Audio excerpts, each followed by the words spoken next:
Hi, I'm Andrew Smith. I'm an English teacher here at Northwest University in Xi'an, Shanxi Province, and I'm an American.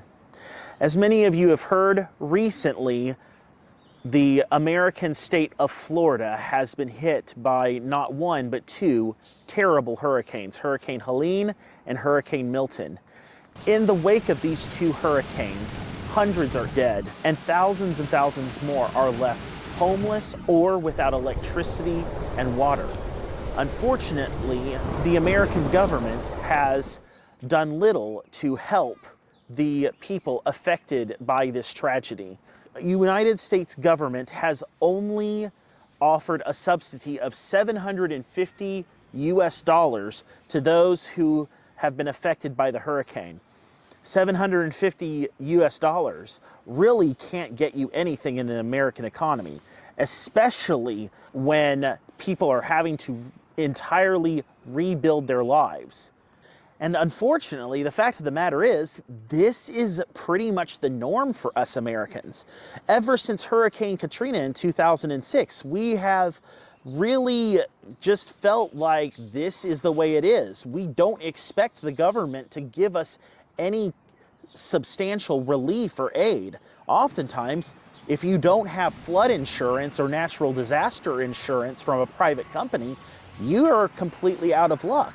It really breaks my heart because instead of helping my fellow Americans, the recent tragedies with the hurricanes is being treated as a piece of political theater in the electoral arena, something for Harris and Trump to simply bandy about in order to gain votes and support. Sadly, the American government is more concerned about profit and expansion of U.S. influence than it is about serving the needs of its people.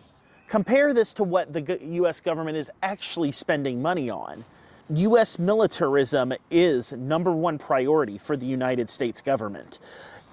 Instead of helping its citizens, it's sending millions and millions of dollars to help with the war in Ukraine and to expand conflicts in places like the Middle East.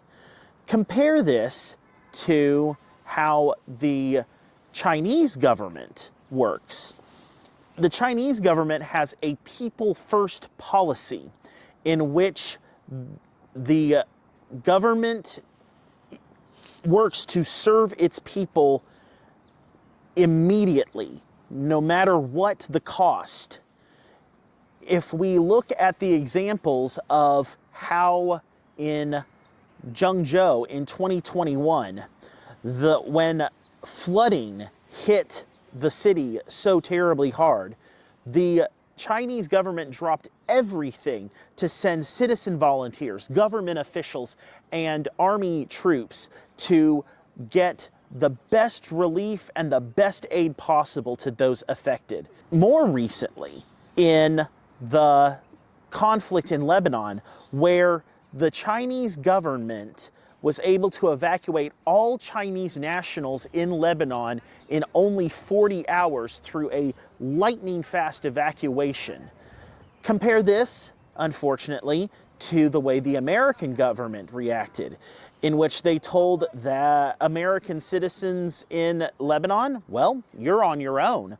And when we look at this, and it makes me question, does it have to be this way? Can't America do better? What kind of system, what kind of governance that the American people need if we actually want to live in a better world? And are we going to choose the path that we have taken for so long, or are we going to take a cue from China and actually create a system that will serve the people and actually give American working class and middle class families a stable and healthy life?